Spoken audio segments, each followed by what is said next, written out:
Hey friends, I'm back with a tarot video. It seems like forever since I've done an unboxing video. Life has had a lot of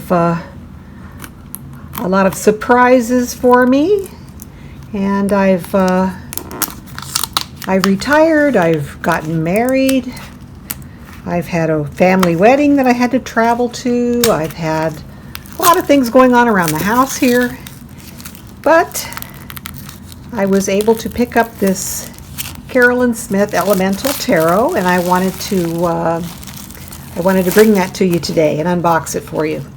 Now, I already have another tarot by Carolyn Smith. It's called Mystic Tarot, or also known as Mystic Meg, and that's a beautiful deck. Her artwork is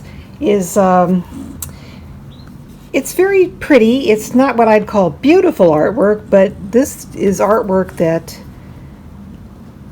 brings the elements. Obviously, it's elemental tarot, but this is artwork. It's not flowery. It's not flashy. It's not impressionist. It's very to the point artwork, I guess you'd say. So here we have the Elemental Tarot. Use the symbology of fire, earth, air, and water to help understand your life. And this has got quite a nice box. This is very inexpensive on Amazon. It's like $15. All right, here we have the book. Very nice. Carolyn Smith and John Astrop. Red Wheel Publishers, printed in China. They do have a website, elementaltarot.com. And of course, this deck is arranged by the elements. So each suit is correlated with an element. For instance, the wands are fire, cups are water, swords are air, and pentacles or coins are earth. So this is a very, very nice book. Got a lot of great information. Go through the major arcana, and each card has a little, each page on each card has nice information, a little thumbnail of the card, so you don't have to refer to the deck. Information on using it in a reading. So we go through the entire major arcana. This is what's really great about this deck as opposed to the Mystic Tarot that I had already. The Mystic Tarot is just a pip deck, and their minors were not fully illustrated. In this deck, the minors are just magnificently done. So here we have the meaning of the elements. So fire, creativity and will. Earth, possessions, I have. We've got the elemental symbols. Air, intellect, I think.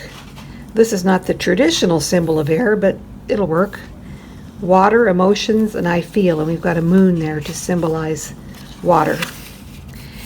We've got the meaning of the numbers going from 1 through 10. Exactly how I view the tarot and how I relate to it. So 1 is start or birth, a beginning. 2, 1 comes together with a new factor. Could be a connection or an opposition, things in the balance. 3, the 2 combine successfully to bear fruit, a successful result. 4, previous good results develop into a secure, solid, and comfortable situation. 5, security and complacency is challenged by unexpected change from an outside source. 6, challenges have been overcome and a state of harmony and happiness comes into being. 7, there is now a need to move on to something new in order to avoid stagnation. Taking a risk. This is 8, past experience leads to recognition, establishment, and total commitment. 9, finally the real values are found, the true path to the quality of life and contentment. 10, the passing of perfection. Collapse and disintegration lead to a completely new beginning. 10 becomes 1. Now in this deck, we have, for the court cards, instead of page, knight, queen, and king, we have daughter, son, mother, and father. And The meaning of the card is derived from the combination of the suit that they're in. In other words, if it's fire suit, the daughter of fire is a combination of fire, and the daughter card itself is related to water. So the daughter of fire is a combination of fire and water, and this is kind of the feeling that it gives you, creative, emotional.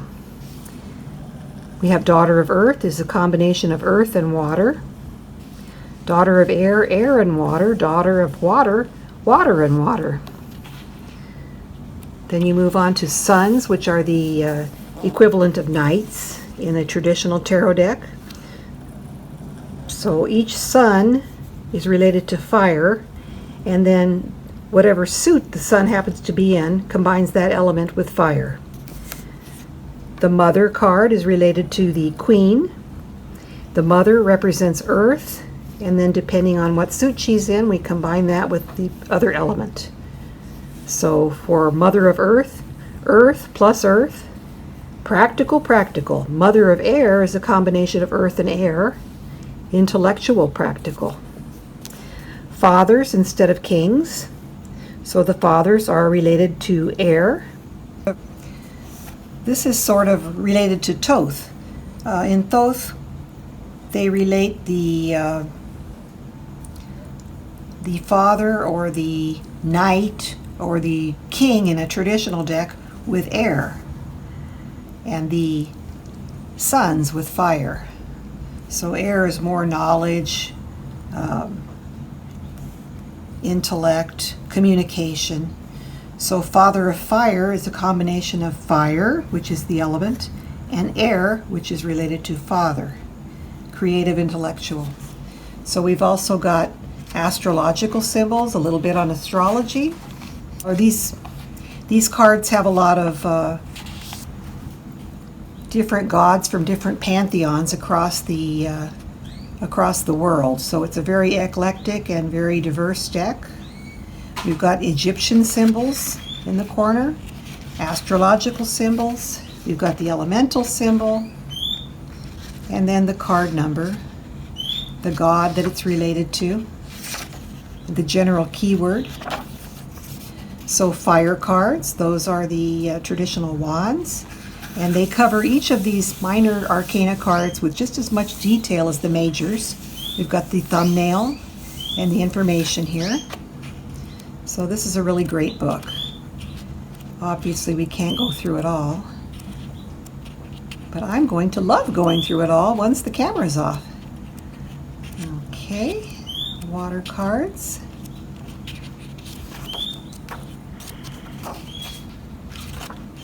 Okay, then there's a little bit here about reading the cards. Positive and negative, preparation, Celtic cross, sample reading. Kind of nice to get little examples from a sample reading based on how the author views the deck. Here's an elemental spread, peculiar to this deck, an astrological spread. So you get a lot of great info here. Here's the key to the cards, the keywords and the planetary pairs. And here are the minor arcana with keywords. And if you're into astrology, the planetary pairs. And here is a key to Egyptian symbols. I know nothing about Egyptian symbols, so this is going to be a lot of fun to go through and kind of see what feel they give to the card. Then we have a bibliography, acknowledgments. So really, really great book. Love it, love it. All right, here are the major arcana, the Fool. And I'm going to bring this down a little closer so you'll get a better view. So there is the Fool, and he represents potential.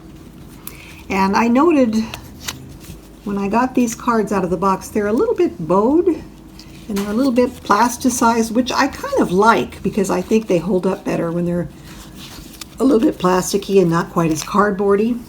But, you know, you make your judgment on that. The deck was very inexpensive. It was like $15. So there we have the Fool.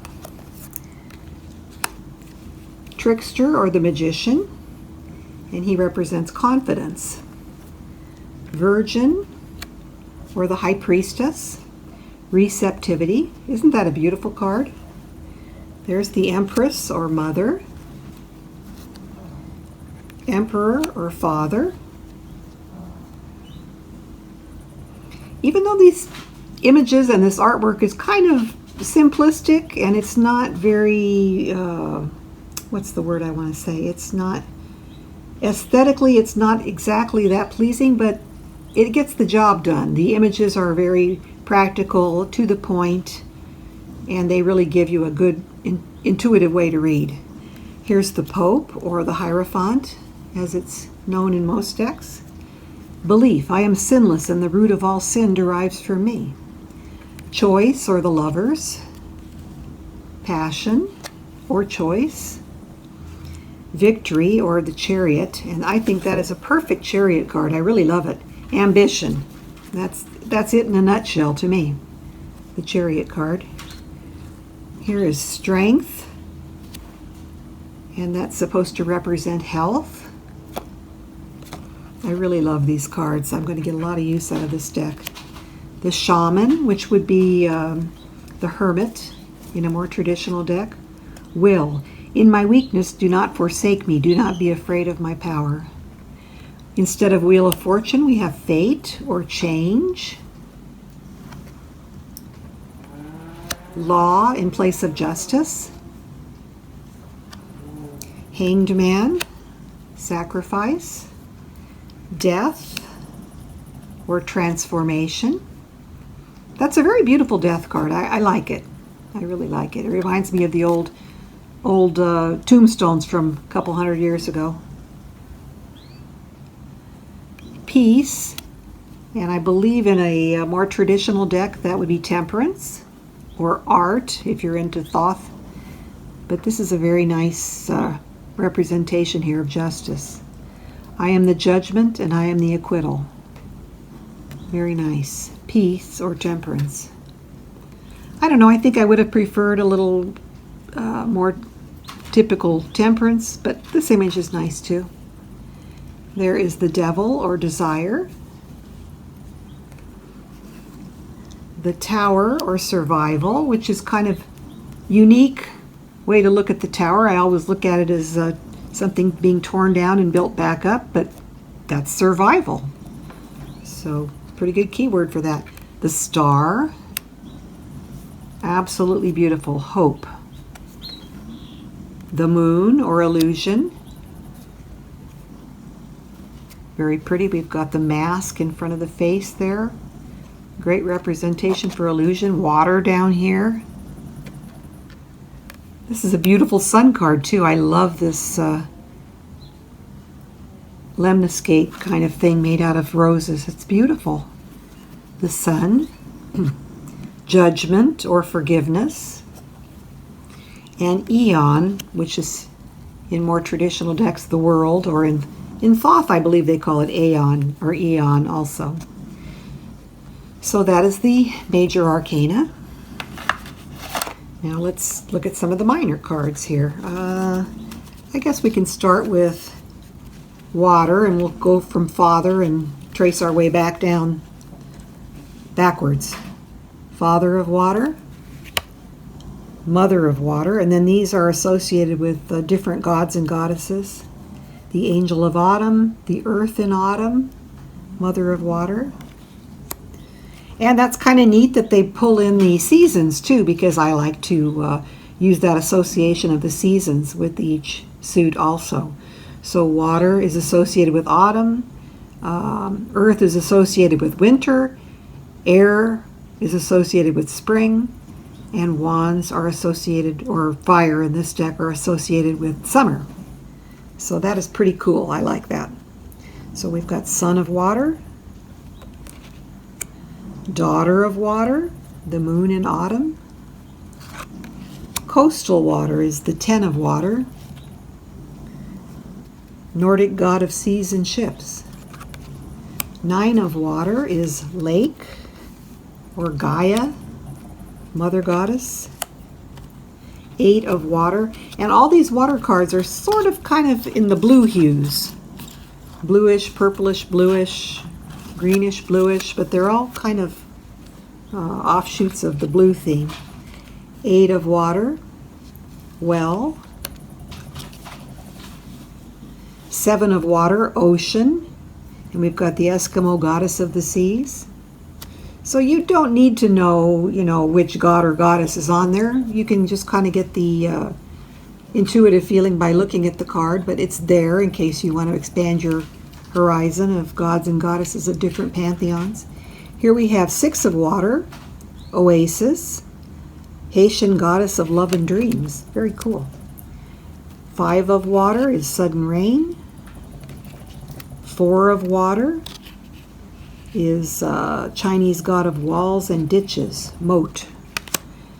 3 of water is spa, Phoenician god of healing and health. 2 of water, Assyrian goddess of waters and springs. And then we have 1 or ace of water, which is the fountain. Very pretty. They're just beautiful. Really, really beautiful cards. Alrighty, let's see. I think I'm going to try to go through these from 1 upwards, from the ace upwards. So here we've got 1 of earth, seed, and the earth cards are all variations on the green theme. 2 of earth, plant. 3 of earth, fruits, which ties in with our numerological meaning of a 3 being a fruit or fruition of the 2. 4 of earth, the Colombian creator god, clay. 5 of earth is quake, Hindu goddess of the dawn. 6 of earth, harvest. Very nice, very harmonious card. That's the exact meaning of a 6, is harmony, harvest, fulfillment. 7 of earth, shaking up that earth a little bit, avalanche, Phoenician god of harvest and change. 8 of earth is mountain, Chinese emperor of the peak, the eastern peak. 9 of earth is forest, Hindu king of heaven is depicted there. 10 of earth is the Hittite god of vegetation or desert. Then we have daughter of earth, the moon in winter. Remember we said earth in this deck is also associated with the seasons as well as the elements. So we've got winter for earth. Son of earth, the sun in winter. So the suns are associated with fire or the sun in winter. Nice. Mother of earth, or the queen of coins or pentacles, the earth in winter. Father of earth, the angel of winter. Actually, I don't know why they said angel. They should be saying, air. I suppose angel is a flying being, so it's associated with air. Okay, I get it. The angel of winter. Okay, next we're going to move on to the suit of fire or wands. Lightning is the ace of wands or 1 of fire. Flame is the 2 of fire. 3 of fire, beacon, the sun god. 4 of fire, domestic fire or hearth. 5 of fire is furnace, god of iron and steel. Very cool. 6 of fire is torch, the Greek goddess of victory. Nike, very nice. 7 of fire, and that's actually pretty much a Rider-Waite interpretation of the 6 of wands. 7 of fire, meteor, Iroquois, spirit of thunder. 8 of fire is volcano, got Mexican goddess of fire. Too bad it's not Pele. I would have liked to see Pele in here. 9 of fire, radiance, Persian god of fire. 10 of fire is Odin, Scandinavian god of battle. Then the court cards, daughter of fire, The moon in summer. Well, we're in summer right now and I'm looking at the moon, so very cool. Son of fire, the sun in summer. Mother of fire, the earth in summer. And we have Father of fire, the angel of summer. Okay, we've got one more suit to look at here. Ace of air, also known as the Ace of Swords, one of air. Greek god of the south wind or breath. Two of air is Zephyr, Babylonian god of the heavens. Three of air is breeze, Chinese god of scholarship. Four of air, ozone, Aztec god of wind and sea breezes. Five of air is storm, Assyrian god of storms and floods. I just absolutely adore this deck and the associations and the keywords. It's just wonderful. Perfect for me. I think I might have found my perfect deck here. Open air. This is the Six of air, god of eloquence and travelers. Seven of air, god of the sky or wind. Eight of air is cloud, Slavic gods of day and night. Cool. Nine of air, thunder, Finnish god of thunder. 10 of air is cyclone. And we've got the Guatemalan god of the whirlwind. Okay, moving on to daughter of air, the moon in spring. A lot of communication here. Letter writing, talking, book communications, written communications, I should say. Cool card. Son of air, the sun in spring. Mother of air, the earth in spring. And then last but not least, Father of air, the angel of spring. So that is the Elemental Tarot by Carolyn Smith. I love it, I love it, I love it. And I hope you enjoyed this quick walkthrough and unboxing, and we will talk to you again next time. Good night.